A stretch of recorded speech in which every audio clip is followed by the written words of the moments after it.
अस्सलाम वालेकुम एवरीवन। एक नई वीडियो के साथ आपके सामने हाजिर हूँ, आपका मेंटोर। और जैसा कि आपने देखा कि ये हमारे इस कोर्स की जो है वो ये एक 9th वीडियो है और ऑलमोस्ट इसके बेसिक टूल जो हैं वो ख़त्म होने वाले हैं। एक और वीडियो आएगी जिसमें मैं और थोड़ी डिटेल से डिफ़ाइन करूँगा और उसके बाद जो है हमारे बेसिक टूल सारे ख़त्म हो जाएंगे। तो आज भी मैं इसी बेसिक टूल्स में से कुछ नई टूल्स आपको सिखाऊंगा और एक नई चीज़ आपको मैं बताऊंगा कि हमने अभी तक जो है वो टेक्स्ट और टाइप टूल को हमने अभी तक डिटेल में नहीं पढ़ा है, बल्कि हमने अभी तक देखा नहीं है कि टेक्स्ट किस तरीके से इलस्ट्रेटर में आप यूज़ कर सकते हैं और कितने तरीके से आप टेक्स्ट की इसमें कैटेगरीज हैं। तो ये है कि आज की जो वीडियो है उसमें मैं आपको टाइप टूल के बारे में बताऊंगा और एक और टूल है फ्री ट्रांसफॉर्म टूल। एक छोटा सा टूल है, उसकी भी मैं आपको कुछ थोड़ा सा एग्जांपल दूंगा कि फ्री ट्रांसफॉर्म टूल कैसे काम करता है। बट बेसिकली हमारी वीडियो जो आज की है उसमें मैं बताऊंगा आपको टाइप टूल।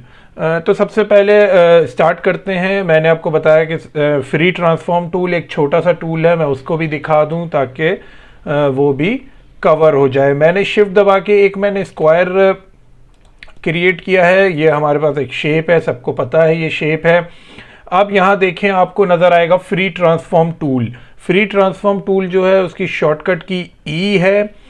जैसे ही मैंने फ्री ट्रांसफॉर्म टूल पे क्लिक किया है तो ये देखें एक छोटा सा पैलेट जो है ये आपका ओपन हो गया है। इसमें 4 ऑप्शन है आपके। पहला ऑप्शन जो है वो कंस्ट्रेन का है, सेकंड ऑप्शन फ्री ट्रांसफॉर्म का है जिस पे ऑलरेडी क्लिक हुआ है, थर्ड ऑप्शन पर्सपेक्टिव डिस्टॉर्ट का है और फोर्थ ऑप्शन फ्री डिस्टॉर्ट का है। अब मैं पहले दिखा देता हूँ फ्री ट्रांसफॉर्म जो ऑलरेडी क्लिक हुआ है वो क्या करता है। अब ये देखें, मैं इसको रोटेट कर सकता हूँ, मैं इसको साइजिंग कर सकता हूँ, जो कि आप सिलेक्शन टूल से भी कर सकते हैं। तो इसमें कोई डिफरेंस नहीं है सिलेक्शन टूल और इसका जो फ्री ट्रांसफॉर्म जो टूल है उसमें कोई डिफरेंस नहीं है। अब मैं अगर कंस्ट्रेन पे क्लिक करता हूँ, अब देखें ये कंस्ट्रेन पे क्लिक हो गया है। अब ये क्या काम करेगा, अब देखें मैं स्क्वायर को इंक्रीज कर रहा हूँ और डिक्रीज कर रहा हूँ, लेकिन इसका पिवट पॉइंट सेम है। तो ये देखिए ये एक ही पॉइंट से जो है ये बड़ा हो रहा है और छोटा हो रहा है। ये वैसे काम करता है जैसे हम शिफ्ट दबा के अगर हम कोई ऑब्जेक्ट क्रिएट करते हैं तो उसकी चारों तरफ से प्रोपोर्शन सेम आती है। तो ये वैसे ही काम करता है। अगर आप कंस्ट्रेन के बटन पे क्लिक कर दें और फिर आप इसको रोटेट भी करेंगे तो ये देखें एंगल वाइज, मैंने कोई शिफ्ट का बटन की प्रेस नहीं की हुई है, लेकिन ये कंस्ट्रेन पे जब तक आप इस पे क्लिक रखें, यानी कंस्ट्रेन का बटन आप जब तक दबाए रखेंगे उससे ये काम शिफ्ट वाला ही करेगा। जो शिफ्ट का बटन दबा के हम जो रोटेट करते हैं या साइजिंग करते हैं तो ये एक्यूरेट रहता है, चारों तरफ से इसके एंगल एक्यूरेट रहते हैं, तो ये वो काम करेगा। अब मैं इसका थर्ड ऑप्शन आपको बता दूं। थर्ड ऑप्शन क्या है, पर्सपेक्टिव डिस्टॉर्ट है। पर्सपेक्टिव डिस्टॉर्ट क्या करता है, अब मैं यहाँ पे आके मुझे इस पॉइंट को बड़ा करना है, इस साइड को मुझे बड़ा करना है, ये जो राइट साइड है, और लेफ्ट साइड जो है वो इतनी ही रखनी है। मैं सिर्फ इसके एंकर पॉइंट पे आऊँगा, मैं यहाँ से इसको बाहर खींचूंगा और देखें जो इसका दूसरा पॉइंट है, मैंने कोई पॉइंट सिलेक्ट नहीं किए, वो ऑटोमेटिकली बाहर जाएगा। एक बार मैं फिर से दिखा देता हूँ आपको। वैसे हमें क्या करना पड़ता था, वैसे हम ये करते थे अपना डायरेक्ट सिलेक्शन टूल सिलेक्ट करते थे और हम फिर ये दोनों एंकर पॉइंट को सिलेक्ट करते थे, फिर हम इसको बड़ा करते थे। लेकिन इन्होंने ये आसानी कर दी है ट्रांसफॉर्म टूल ने। अगर आप इसको पर्सपेक्टिव डिस्टॉर्ट पे क्लिक करेंगे, आप एक पॉइंट पे आएंगे, मैंने कोई और बटन नहीं दबाया हुआ, सिर्फ मैंने अपने माउस से इसको ड्रैग करना शुरू किया है, तो दूसरा जो उसके अपोजिट पॉइंट है वो खुद ही ड्रैग होगा। इसी तरह आप दूसरी तरफ भी कर सकते हैं। मैं अब इसको इनसाइड ले जा रहा हूं तो ये इनसाइड ड्रैग होगा। तो ये आपको इक्वली जो है वो एक शेप बना के दे देता है, मतलब कि आपको पॉइंट सिलेक्ट करने की ज़रूरत नहीं है, आप एज इट इज़ ही उसको मूव करा सकते हैं और इक्वल प्रोपोर्शन पे इक्वली वहाँ से भी मूव होगा और यहाँ से भी पॉइंट मूव हो रहा है। इसी का हम अगर चौथा ऑप्शन देख लें तो ये क्या है, ये जो है ये फ्री डिस्टॉर्ट है। फ्री डिस्टॉर्ट क्या करता है, अभी हम देख रहे थे जो पर्सपेक्टिव डिस्टॉर्ट है उसने क्या किया कि 2 पॉइंट पे वो एक साथ काम कर रहा था। जैसे मैं अगर यहाँ से करता हूँ तो ये चीज़ बड़ी होगी, मैं यहाँ से लाकर इसको छोटा करता हूँ तो ये चीज़ छोटी होगी। तो ये जो है ये 2 पॉइंट्स पे एक साथ इक्वली काम कर रहा है और आपको एक शेप क्रिएट करके दे रहा है। लेकिन जो इसका फोर्थ टूल है फ्री डिस्टॉर्ट, उसमें आप अगर एक एंकर पॉइंट पे क्लिक करेंगे और उसको ड्रैग करेंगे तो सिर्फ ये उसी पर काम करेगा। मैंने इस पॉइंट पे सिर्फ क्लिक किया और ये किसी पॉइंट को नहीं छेड़ रहा है, ये सिर्फ इसी पॉइंट पे काम कर रहा है। जिस तरफ भी आप रखेंगे पॉइंट को, ये वहां पे आपको एक शेप क्रिएट करके दे देगा।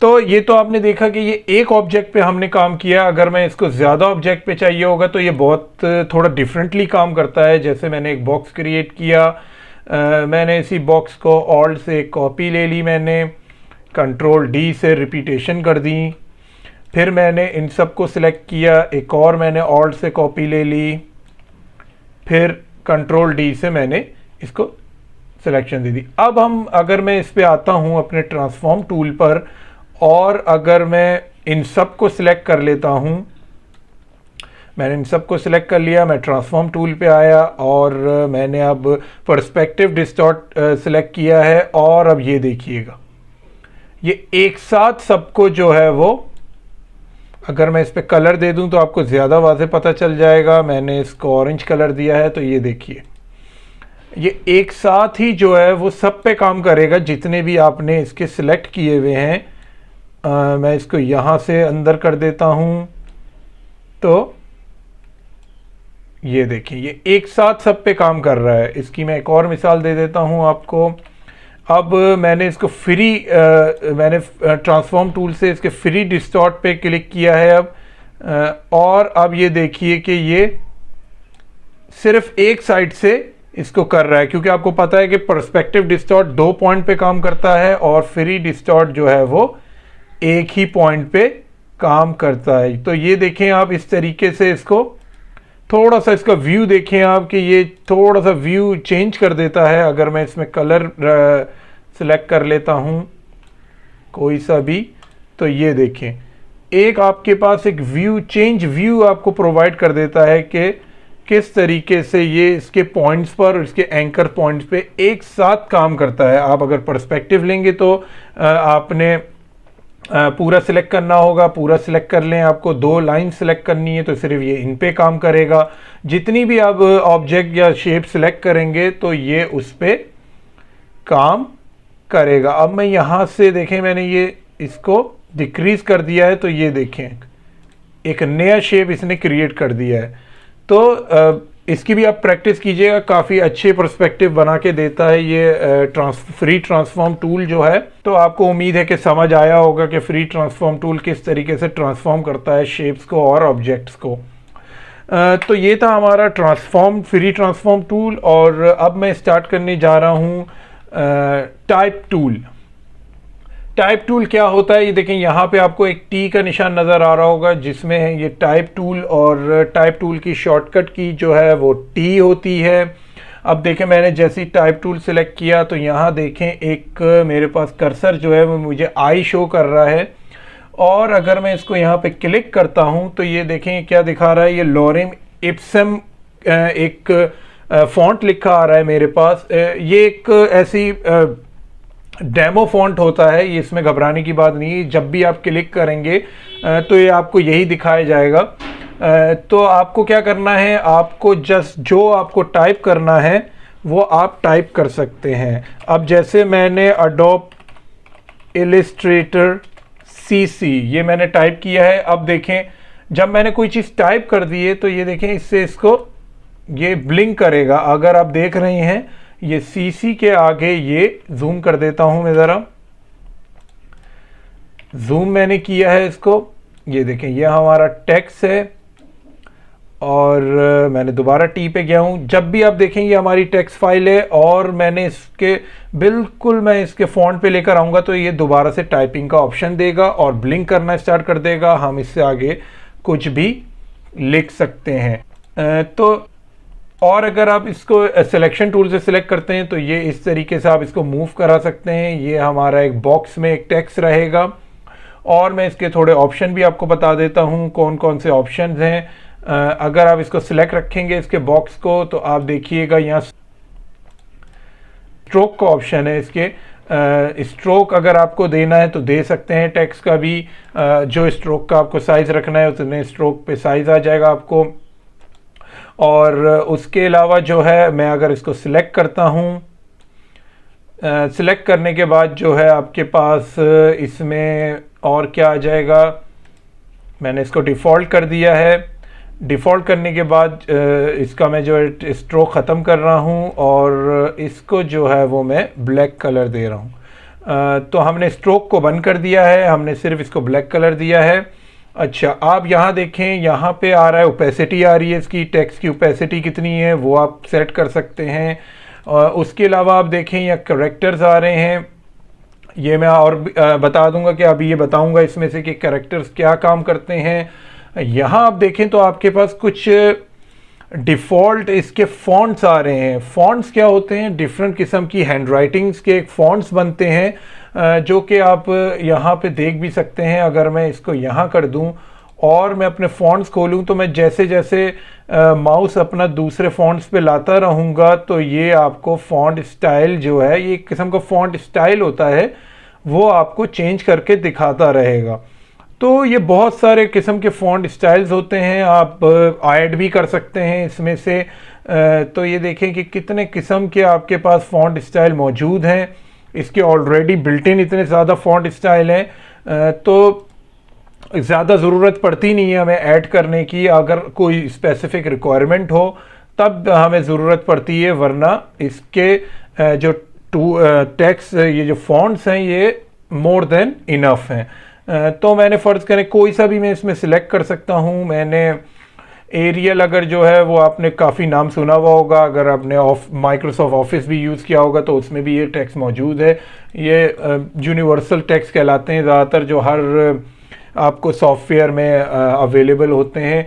अब मैंने जो है वो एरियल टेक्स्ट सिलेक्ट किया है। इसमें आपके कुछ स्टाइल होते हैं, जैसे कि नैरो इटैलिक हो गया, नैरो बोल्ड हो गया, नैरो बोल्ड इटैलिक हो गया, इटैलिक बोल्ड। जिन्होंने भी टेक्स्ट के बारे में कोई भी या ऑफिस यूज़ किया होगा या कोई भी माइक्रोसॉफ्ट का सॉफ्टवेयर यूज़ किया होगा या कहीं भी कोई भी टेक्स्ट की जगह कहीं टेक्स्ट जैसे नोट पैड हो गया या आपका वर्ड पैड हो गया, आपने वहाँ भी अगर टेक्स्ट यूज़ किए होंगे तो आपको पता होगा कि इटैलिक, बोल्ड और बोल्ड इटैलिक ये जो हैं ये इसके स्टाइल होते हैं फ़ॉन्ट के।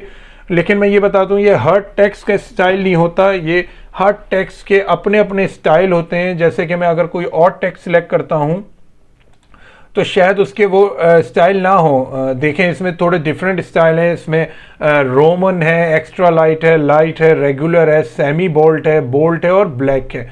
तो हर टेक्स्ट का जो होता है अपने स्टाइल होते हैं। जब आप टेक्स्ट सिलेक्ट करेंगे तो फिर वो अपने स्टाइल लेकर आएगा, तो उसके स्टाइल आप चेंज कर सकते हैं। तो हमने अभी एरियल सेलेक्ट किया है, मैंने आपको फॉन्ट स्टाइल बता दिया, सबके अलग फॉन्ट स्टाइल होते हैं। ये जो है आपके पास साइजिंग है, कितना साइज रखना है आपको अपने फॉन्ट का, जितना बड़ा चाहिए, जितना छोटा चाहिए। अगर आपको इनमें से कोई परसेंटेज या इसमें से कोई नंबर नहीं चाहिए तो आप खुद भी टाइप कर सकते हैं। जो आपको नंबर जिस साइज का फॉन्ट चाहिए आप वो क्लिक कर सकते हैं। अब यहाँ पर जो है ये हमारे पास अलाइन लेफ्ट है, अलाइन सेंटर है, अलाइन राइट है। ये मोस्टली जो है ये वर्ड्स में काम नहीं आता। ये पैराग्राफ जब आप क्रिएट करते हैं या कोई लाइन या सेंटेंस क्रिएट करते हैं तो आपको ज़रूरत पड़ती है, वो भी मैं आपको दिखाऊंगा। पहले आप ये देख लें कि अभी मैं सिर्फ एक टेक्स्ट पे यूज़ कर रहा हूँ तो ये इस तरीके से दिखा रहा है, क्योंकि हमने अभी इसको कोई बॉक्स नहीं दिया हुआ, कोई इसको स्पेसिफिक एक हमने कोई जगह नहीं बताई हुई कि जिसके अंदर रहे ये। तो अभी हम ऐसे ही अलाइन कर रहे थे इसको। अब मैं दिखाता हूँ, ये आपको मैंने इसके ऑप्शंस बता दिए कि टेक्स्ट किस तरीके से लिखा जाता है, उसके फ़ॉन्ट स्टाइल किस तरीके से चेंज किए जाते हैं, उसके फ़ॉन्ट्स किस तरीके से चेंज किए जाते हैं। उसमें ओपेसिटी का भी ऑप्शन होता है आपके पास, उसमें साइज़ का भी ऑप्शन होता है आपके पास। तो बहुत सारे ऑप्शन आपको ऊपर वाली बार में नज़र आ रहे होंगे जो आप टेक्स्ट पर अप्लाई कर सकते हैं।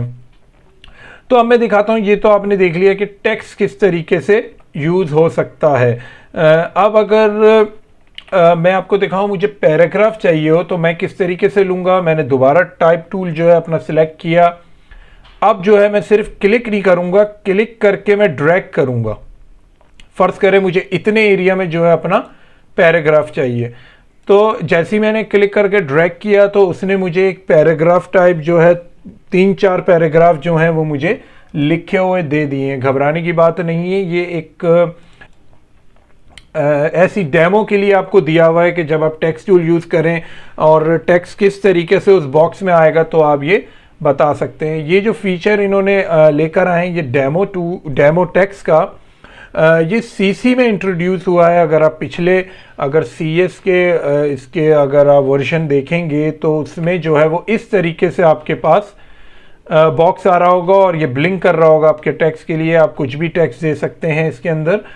लेकिन ये जो इन्होंने चीज़ लेकर आए ये इसलिए लेकर आए, डेमो इसमें टेक्स्ट दिया जाता है ताकि आपको पता चल सके कि आपके पैराग्राफ जो हैं या उनकी लाइन सेटिंग जो है वो आप ऑलरेडी इस पर सेट कर सकते हैं और फिर अपना जो आपके काम का जो टेक्स्ट है वो इस पर अप्लाई कर सकते हैं। तो इसी में मैं कुछ चीज़ें दिखा देता हूँ आपको। जैसे कि ये पैराग्राफ है, इसके ऊपर देखेंगे तो यहाँ करेक्टर का एक ऑप्शन आपको नज़र आ रहा है, उस पर क्लिक करेंगे तो यहाँ टेक्स्ट के जो हैं कुछ कैटेगरीज ओपन हो जाती हैं और उसकी कुछ सेटिंग्स आपको नज़र आ रही होंगी जो कि डिफ़ॉल्ट पर है मोस्टली।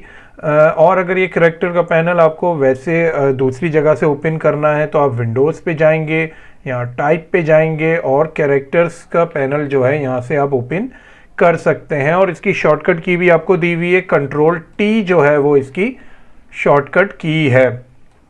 तो आप देख सकते हैं यहाँ पे कैरेक्टर्स का एक ऑप्शन है और यहाँ पे एक पैराग्राफ का भी ऑप्शन है। तो सबसे पहले कैरेक्टर पे आपको जो है वो नॉर्मल टेक्स्ट पे आपको दिखाएंगे कि किस तरीके से काम करता है। मैं इसको डिलीट कर लेता हूँ। मैं कोई टेक्स्ट ले लेता हूँ, जैसे कि मैंने लिख लिया अडोबी इलिस्ट्रेटर। तो मैंने अडोबी इलिस्ट्रेटर यहाँ पे लिखा है जो कि एक टेक्स्ट फाइल है मेरी, और मैं अब इस पे ये जो है इसके कैरेक्टर्स के जो ऑप्शंस हैं, जो कैटेगरीज आपको नज़र आ रही हैं वो यूज़ करूँगा। इसको मैं थोड़ा सा जूम कर लेता हूँ तो आपको देखने में आसानी हो। तो हमने एक ये नॉर्मल सा टेक्स्ट लिया हुआ है, ये हमारी टेक्स्ट फाइल है, टेक्स्ट लेयर बोल सकते हैं इसको आप। और जो है मैं इस पे अब ये चीज़ें यूज़ करूँगा। तो सबसे पहले अगर आप ये कैरेक्टर का पैनल देख रहे हो तो इसमें सबसे पहला जो ऑप्शन है वो इसके फॉन्ट्स का है, जो मैं आपको पहले भी ऊपर बता चुका हूँ। फॉन्ट्स आप यहाँ से भी चेंज कर सकते हैं, आप यहाँ से भी चेंज कर सकते हैं, जो आपको सही लगे, जो आसान लगे आपको, आप वहाँ से फॉन्ट इसका चेंज कर सकते हैं। उसके बाद अगर आप देखें तो रेगुलर जो मैंने बताया था इसके फॉन्ट स्टाइल्स हैं वो भी आप यहाँ से चेंज कर सकते हैं, चाहे आपको बोल्ड रखना हो, इटैलिक रखना हो, यही चीज़ आपके पास ऊपर भी अवेलेबल है। ये इसका साइज़ है, साइज़ भी मैंने आपको बताया ऊपर अवेलेबल है, यहाँ भी साइज़ आप इंक्रीज़ और डिक्रीज़ कर सकते हैं। अब बाकी चीज़ें क्या बतानी है मुझे, ये जो है इसके बराबर में अगर आप देखें साइज़ के बराबर में तो लीडिंग है, उसके बाद ट्रैकिंग है और उसके बाद कर्निंग है। तो मैं एक एक करके आपको ये बताता हूँ कि लीडिंग, कर्निंग और ट्रैकिंग जो होता है वो क्या होता है। पहले मैं इस फाइल को सिलेक्ट कर लेता हूँ। हमने ये टेक्स्ट की फाइल सिलेक्ट कर ली है। सबसे पहले मैं आपको बता रहा हूँ ट्रैकिंग।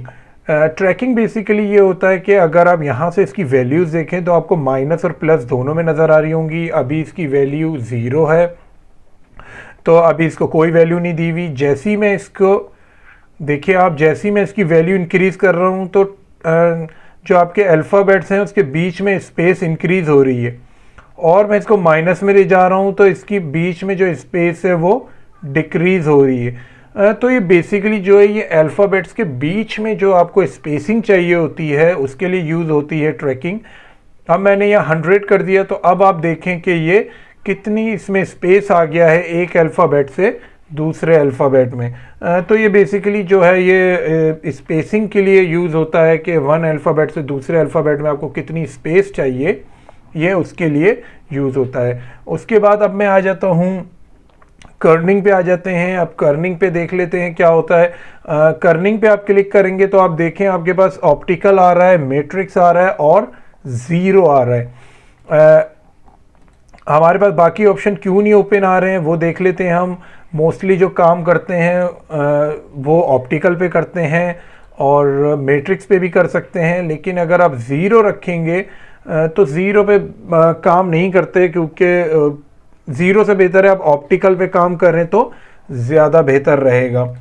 ज़ीरो से ये होता है कभी कभार किसी अल्फ़ाबेट की जो वैल्यू होती है और दूसरे अल्फ़ाबेट में काफ़ी बीच में डिफरेंस आ जाता है, स्पेसिंग आ जाती है। और फिर मैं आपको दिखाता हूँ कि ये क्या काम करता है। अब देखें, अगर ये हमारी एक टेक्स्ट है, हमारे पास अडोबी इलस्ट्रेटर लिखा हुआ है। अब मुझे आई और इलस्ट्रेटर का जो आई है और जो अडोबी का ई है, इसके बीच में मुझे लग रहा है स्पेसिंग मुझे इतनी ज़्यादा नहीं चाहिए, मुझे स्पेसिंग थोड़ी सी कम चाहिए। आई जो है वो ई के थोड़ा सा और करीब आ जाए। तो मैं इस पर क्लिक करूंगा। अब देखें मेरे पास वैल्यूज़ ओपन हो गई हैं। जब मैं पूरा टेक्स्ट सिलेक्ट करता हूं तो वैल्यूज़ ओपन नहीं होंगी। तो बेहतर है आप पहले क्लिक कर लें कौन सा आपको अल्फ़ाबेट जो है वो उसको मूव कराना है। कम स्पेसिंग करनी है, ज़्यादा करनी है, वो आपके ऊपर है। अगर आप प्लस में रखेंगे तो ज़्यादा दूर चले जाएगा। अगर आप बोल रहे मुझे स्पेस कम करनी है तो आप माइनस में वैल्यू ले जाएंगे तो वो उसके और करीब हो जाएगा। तो ये जो कि आपने ट्रैकिंग देखा, ट्रैकिंग जो है वो ईच एंड एवरी अल्फ़ाबेट्स को जो है वो स्पेसिंग दे रहा होता है, और कर्निंग जो है आप इंडिविजुअली आप सिलेक्ट करके जो है वो उसकी स्पेस को कम या ज़्यादा कर सकते हैं। वैसे हम इसको रखते हैं ऑप्टिकल पे रख लें या ऑटो पे रख लें आप। अब मैं आपको बताता हूँ लीडिंग क्या होती है। लीडिंग जो है वो आपकी बेसिकली पैराग्राफ में यूज़ होती है। मैं एक पैराग्राफ ले लेता हूँ। हमारे पास थोड़ी हमें जगह बड़ी चाहिए होगी पैराग्राफ के लिए। फ़र्ज़ करें कि ये आपके पास एक पैराग्राफ है जो कि इसमें काफ़ी लाइंस हैं। अब मैं दिखाता हूँ कि लीडिंग जो होती है वो आपकी इन लाइंस के बीच में जो स्पेसिंग होती है उसके काम आती है। मैंने ये सिलेक्ट कर लिया है या मैंने पूरा टेक्स्ट ही सिलेक्ट कर लिया है और मैं यहाँ से आकर इसको ये देखें, जब मैं इसकी वैल्यू बढ़ाऊंगा तो स्पेसिंग बढ़ रही है बिटवीन लाइंस, और जब मैं इसको कम करूंगा तो स्पेसिंग कम हो रही है बिटवीन लाइंस। यही काम कुछ अगर आपने दूसरे सॉफ्टवेयर मतलब वर्ड, ऑफिस वगैरह यूज़ किया होगा तो उसमें भी ये काम होता है, और आप इलस्ट्रेटर में भी आप ये काम कर सकते हैं।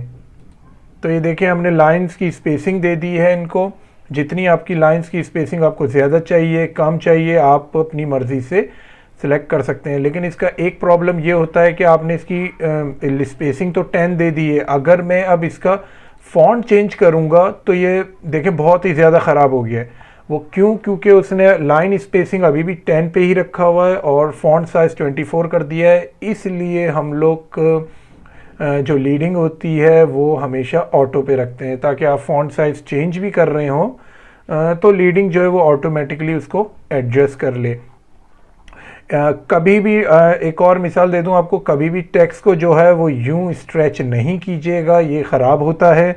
अगर आपको स्ट्रेच करना भी है तो शिफ्ट की प्रेस करके स्ट्रेच कीजिएगा, क्योंकि इक्वली प्रोपोर्शन में ये इंक्रीज़ और डिक्रीज़ हो। स्ट्रेचिंग अलाउ नहीं होती, स्ट्रेचिंग मत कीजिएगा।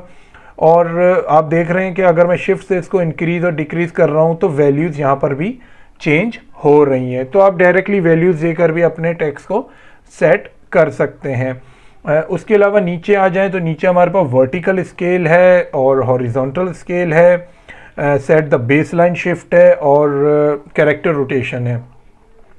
अब सबसे पहले जो है वो वर्टिकल स्केल है।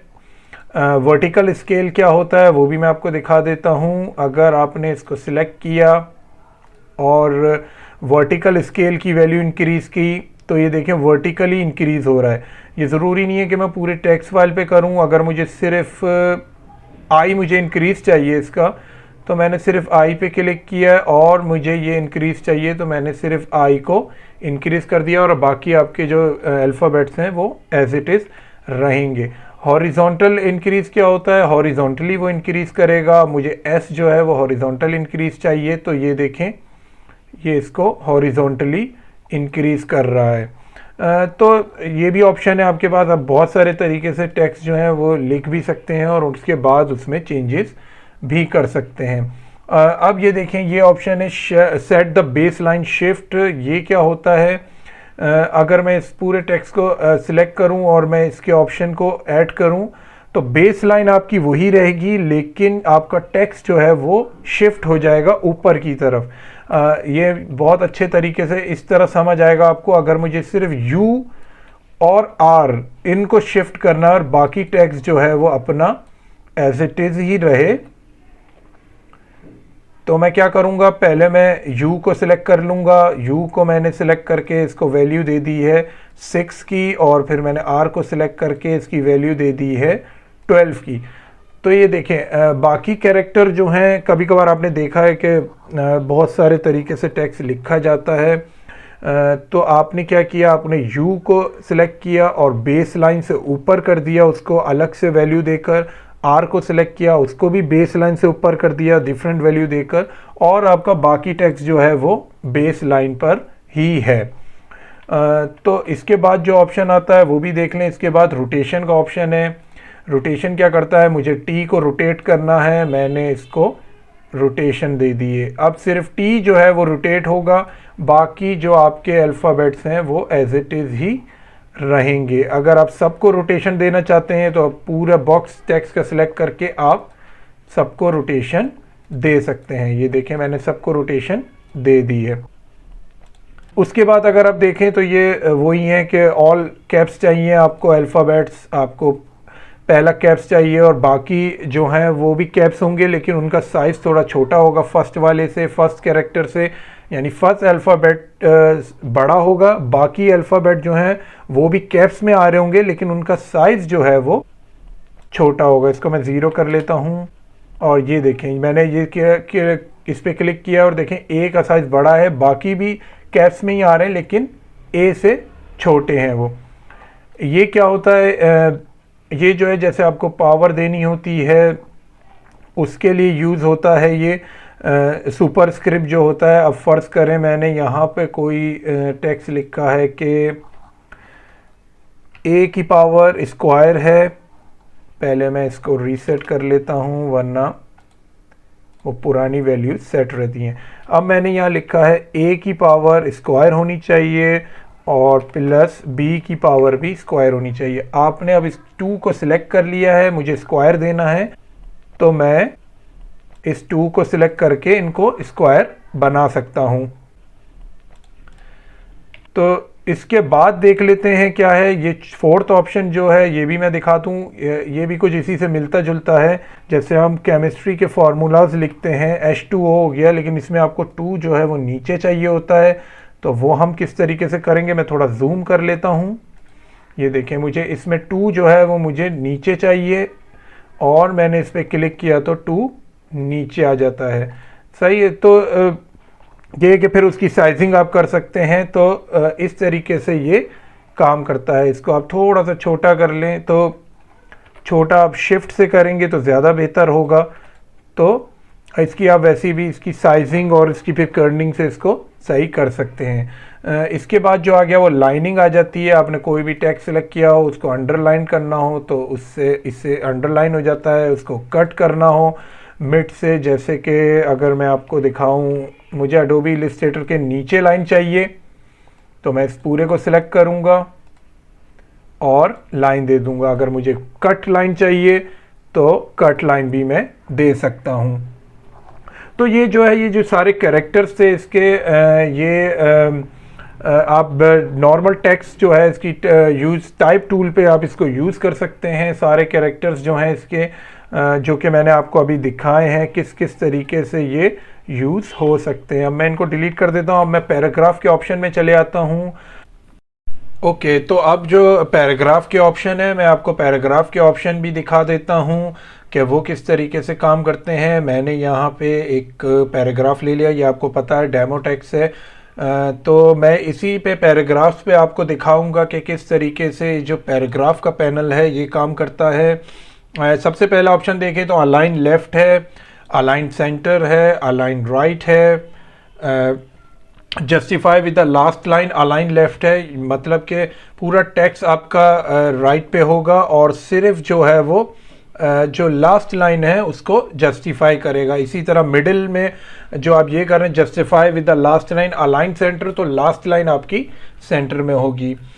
ये लास्ट लाइन आपकी राइट पे होगी लेकिन टेक्स्ट आपका लेफ्ट से चल रहा होगा। और ये जो है जस्टिफाई ऑल लाइंस, मतलब कि आपकी लास्ट लाइन में एक या दो या तीन वर्ड भी हों, ये उसको लाइन की तरह शो करेगा, जो कि आप यहाँ पे देख सकते हैं। उसके अलावा जो ऑप्शंस हैं इसमें नीचे आ जाएं तो इसमें ये है कि ये लेफ़्ट इंडेंट है। लेफ़्ट इंडेंट क्या होता है ये भी मैं आपको दिखा देता हूँ। जैसे मैंने ये सिलेक्ट किया, एक पैराग्राफ मैंने इसमें से सिलेक्ट किया, मैं इसकी वैल्यू दे देता हूँ 20। तो ये देखिए जो पैराग्राफ मैंने सिलेक्ट किया उसको जो स्टार्टिंग लाइन से उसको आगे कर दिया उसने, और बाकी पैराग्राफ जो हैं वो अपनी जगह पर हैं। अब इसी तरह उससे नीचे अगर आप देखेंगे तो मैं दूसरे पैराग्राफ, मैं इस पैराग्राफ पे जो है वो दूसरी वो अप्लाई करता हूँ। जैसे ये मैंने पैराग्राफ किया, अब ये जो है ये फर्स्ट लाइन लेफ्ट इंडेंट है। फर्स्ट लाइन लेफ्ट इंडेंट का मतलब है कि सिर्फ फर्स्ट लाइन को वो इंडेंट करेगा, बाकी पैराग्राफ वहीं रहेगा। तो ये देखें बहुत सारे लोग होते हैं जो पैराग्राफ स्टार्ट करते हुए थोड़ी सी जगह छोड़ते हैं राइटिंग के वक्त। तो ये उस चीज़ के लिए है कि जिसको स्टार्ट करना हो पैराग्राफ लिखना और थोड़ी राइटिंग थोड़ी सी जगह आप छोड़ते हैं। आप स्पेस बार से भी ये काम कर सकते हैं लेकिन इससे एक्यूरेटली ये आपको स्पेसिंग दे देगा। उसके बाद क्या है, अब ये है राइट इंडेंट होता है। ये राइट से आपको जगह देगा और लेफ्ट से आपकी टेक्स्ट वैसी ही रहेगा। जैसे कि देखें राइट साइड के पेज से आपको जगह बना रहा है और ये लेफ्ट साइड आपकी वैसी ही है। उसके बाद आ जाएं, उसके बाद जो दिखा रहा है स्पेस बिफोर पैराग्राफ है और स्पेस आफ्टर पैराग्राफ है। ये भी अगर आपने ऑफिस वर्ड वगैरह यूज़ किया होगा तो आपको पता होता है कि हमें पैराग्राफ लिखने के बाद स्पेस चाहिए या पैराग्राफ लिखने से पहले स्पेस चाहिए, तो वो भी आप बता देंगे। तो अगर आप पहले की करेंगे तो वो उससे पहले वाले से स्पेस थोड़ी सी जगह बना देगा, और अगर आप बाद में बोलेंगे तो ये बाद में जगह बना देगा। तो ये आप अपनी सेटिंग अपनी मर्ज़ी से कर सकते हैं। ये भी आपने ऑप्शन देख लिया। उसके बाद आप ये देख रहे हैं ये हाइपरनेट क्या चीज़ होती है। हाइपरनेट वो चीज़ होती है जैसे हमारे कुछ वर्ड्स होते हैं जो अगर आप लाइन के एंड में आ रहे हों तो हम डैश लगा के वो वर्ड अगली लाइन में उसको कंप्लीट कर देते हैं। तो ये हाइपरनेट अगर आप इसका चेक हटा देंगे तो वो वाले वर्ड्स जो हैं वो ऑटोमेटिकली नेक्स्ट लाइन में चले जाएंगे। और अगर इस पर आप चेक लगाए रखेंगे तो आपको डैश भी नज़र आएंगे जो वर्ड कंप्लीट नहीं हो पाते लाइन के लास्ट में, और डैश लगा के हम बाकी का वर्ड नीचे वाली लाइन में कंटिन्यू करते हैं। तो ये उसके लिए हाइपरनेट का ऑप्शन इन्होंने दिया हुआ है। उम्मीद है कि ये सारी चीज़ें आपको समझ आ गई होंगी। एक लास्ट चीज़ मैं और बताता चलूँ इस पैराग्राफ और टाइप टूल के बारे में। फ़र्ज़ करें कि हमारे पास ये टेक्स्ट है और हमारे पास ये टेक्स्ट है और ये कॉलम में है टेक्स्ट। फ़र्ज़ करें हमें कॉलम चाहिए, हमें पैराग्राफ में जो है जैसे आपके पास होता है ना आप अखबार पढ़ते हैं या कुछ मैगज़ीन पढ़ते हैं तो उनके पेज पे जो है अलग अलग कॉलम्स बने हुए होते हैं। अब फ़र्ज़ करें आपके कॉलम का साइज़ ये है और लेकिन आपका टेक्स्ट पूरा नहीं आ रहा है, यानी टेक्स्ट आपका गायब हो रहा है, थोड़ा हाइड हो रहा है। तो आप ये देखेंगे कि आपको यहाँ पे एक प्लस का निशान नज़र आएगा। उस प्लस के निशान पे अगर आप क्लिक करेंगे और आप क्या करेंगे, आप उसी के बराबर में अगर ये देखें मेरे पास मेरे कर्सर का निशान चेंज हो गया और आपका बकिया जो टेक्स्ट है वो इस पे आ गया। और अब जैसे ही आप इसको यहाँ पे ड्रैग करेंगे इक्वल साइज का, तो आपका जो टेक्स्ट है जो यहाँ से स्टार्ट हुआ था और जो हिडन हो रहा था आपका टेक्स्ट, जो गायब हो रहा था आपका टेक्स्ट, वो आपके दूसरे कॉलम पर आ जाएगा। तो आपने ये देखा कि किस तरीके से हम इसके कॉलम्स भी बना सकते हैं। और कॉलम्स में अगर आपका टेक्स्ट मिसिंग हो रहा है तो आप एक रेड प्लस का साइन आएगा, आप उस पर क्लिक करेंगे और आप दूसरी जगह पे ड्रैग कर देंगे तो आपका रिमेनिंग टेक्स्ट जो है वो भी एज अ कॉलम आ जाएगा। आप उसको जैसे भी उसको आप सेट करना चाहें उसको सेट कर सकते हैं, जितने आपको साइजिंग चाहिए, जो भी आपको पैराग्राफ के ऑप्शन बताए हैं वो बता दिए। तो इस तरीके से आप इनको कॉलम्स में भी डिवाइड कर सकते हैं। तो उम्मीद है कि टाइप टूल की ये जो क्लास है ये आपको पसंद आई होगी। थोड़ी लंबी क्लास हो गई है, लेकिन ये है कि काफ़ी इंपॉर्टेंट टूल है टाइप टूल, क्योंकि जब भी आप कोई डिज़ाइन बनाते हैं, शेप बनाते हैं, आपको ज़रूरी है इसके टेक्स्ट भी चाहिए होता है राइटिंग के लिए, तो उसकी डेफिनेशन भी बतानी होती है, कुछ डिफ़ाइन भी आपको करना होता है। तो आपने देखा कि इसके बहुत सारे जो ऑप्शंस भी हैं। जाते जाते मैं आपको थोड़े से ऑप्शंस और इसके बताता चलूँ टाइप टूल के। ये कोई इतने ख़ास ऑप्शन नहीं है, लेकिन आप यूज़ करना चाहें तो कर सकते हैं। एक एरिया टाइप टूल है। एरिया टाइप टूल क्या करता है, अब मेरे पास फ़र्ज़ करें कि मैं दूसरा कोई शेप ले लेता हूँ। मैंने एक एलिप्स शेप ले लिया, लेकिन मैंने ये ओवल सा शेप बनाया है। एरिया टाइप टूल क्या करता है, अब मैं जब यहाँ पे आके इस पर क्लिक करूँगा तो ये देखिए इसने मुझे जैसे ही मैंने जिस एरिया पे, मतलब जिस शेप पे आकर मैंने क्लिक किया है अपना एरिया टाइप टूल का कर्सर, तो उसने उसी के अंदर जो है आपको टेक्स्ट दे दिया है। तो आप टेक्स्ट की सेटिंग आप अंदर से जैसे ही आपको करना चाहें वो कर सकते हैं। आपने यहाँ से इसको सिलेक्ट करके जो है आपने स्पेसिंग कर ली है, या मिडिल में कर लिया है, या ओवरऑल पे आप ले गए हैं। तो इस तरीके से आपने बहुत जगहों पे देखा होगा, कुछ डिज़ाइन ऐसे बने हुए होते हैं जिनके अंदर टेक्स्ट फिट होता है, तो वो एरिया टेक्स्ट टूल से होता है। जैसा भी आप डिज़ाइन या शेप आप क्रिएट करें और एरिया टेक्स्ट टूल को आप क्लिक करें और अपना टेक्स्ट उसके अंदर आप दे सकते हैं। उसके बाद एक और ऑप्शन है text on a path tool. Text on a path tool क्या होता है, मैंने ये पेन टूल से एक पाथ क्रिएट की है। फ़र्ज़ करें मैंने यहाँ तक एक पाथ क्रिएट कर दी। मैं इसके मैं फिल कलर बंद कर देता हूँ, कंट्रोल क्लिक। ये मेरे पास एक पाथ है, सही। अब मुझे इस पाथ पे जो है मुझे चाहिए अपना टेक्स्ट, तो मैंने type on a path tool मैंने सेलेक्ट किया। मैं यहाँ पे आऊँगा और जस्ट मैं जैसे ही आऊँगा तो ये दिखा रहा होगा आपको, आप पहले अपना पाथ सिलेक्ट कर लें, फिर आपने ये सिलेक्ट किया और जैसे ही मैं आऊँगा तो ये देखें जो पाथ है उससे आपका टेक्स्ट जो है वो अटैच हो जाएगा। मैं जूम करके भी दिखा देता हूँ आपको। ये देखें, ये आपका जो है ये एंडिंग का, ये स्टार्टिंग की आपके पास आ रही है बार, ये एंडिंग की आपके पास आ रही है बार, और ये मूव करने की आपके पास आ रहा है। इससे आप अपना टेक्स्ट जो है अपने गिवन जो आपके पास पाथ है उस पर मूव कर सकते हैं। तो इसको भी आप अगर आप ड्रैग करके दूर करना चाहें तो इसको भी आप ड्रैग करके दूर कर सकते हैं। वो मैं बता देता हूं। जैसे ये ऑप्शन आ रहा है, इसको आप यहाँ से, मैंने इसको सिलेक्ट कर लिया है और इसका आप डिस्टेंस जो है वो दूर कर सकते हैं। जैसे मैंने यहाँ से और यहाँ से इसका एंडिंग और स्टार्टिंग पॉइंट जो है वो थोड़ा सा चेंज कर दिया है। आप मिडिल से इसको मूव भी करा सकते हैं जहाँ पे आपको जैसा टेक्स्ट लगे आपको। और आप देखें हमारा पाथ गायब हो गया, लेकिन हमारा टेक्स्ट जो है वो उसी पाथ पर है।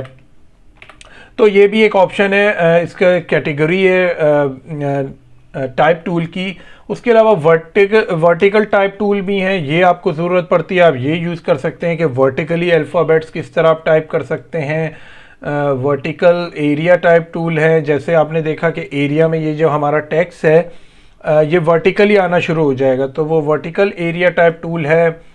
Vertically type on path tool है, जैसे हमने आपको दिखाया ये हॉरिजॉन्टल जो है ये देखें जा रहा है। इसी तरह आप किसी वर्टिकल पाथ पे अगर आप उसको अटैच करना चाहें तो वो कर सकते हैं।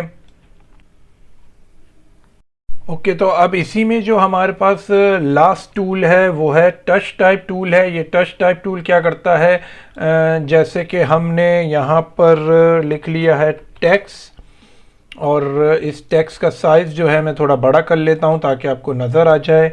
इसको थोड़ा जूम भी करा लेते हैं। मैंने अब सिलेक्ट किया अपना टच टाइप टूल।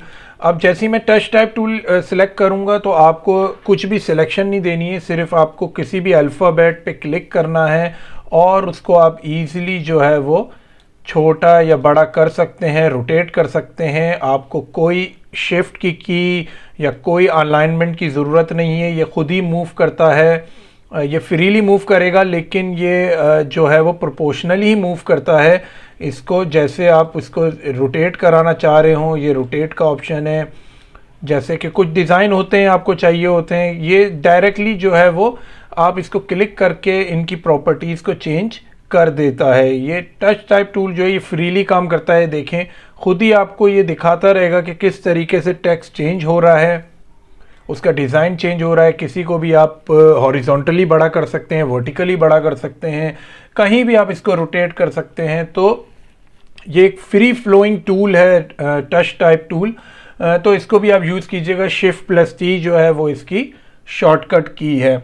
तो आज की क्लास आपने देखी कि काफ़ी मैंने चीज़ें सिखाई हैं आपको। सबसे पहले आपको फ्री ट्रांसफॉर्म टूल का मैंने थोड़ा बताया था, और उसके बाद जो टाइप टूल है उसमें काफ़ी ऑप्शंस हैं, उसके कैरेक्टर्स हैं, उसके टाइप्स हैं, उसकी जितने भी आपको मैंने आज टूल्स थे टाइप टूल से रिलेटेड और उसके सब टूल्स थे वो मैंने आपको आज डिटेल में समझाए। उम्मीद है कि आज की क्लास आपको इंटरेस्टिंग भी लगी होगी और आप इसकी प्रैक्टिस भी करेंगे। इंशाल्लाह नेक्स्ट वीडियो में फिर मुलाकात होती है। तब तक के लिए अल्लाह हाफिज़।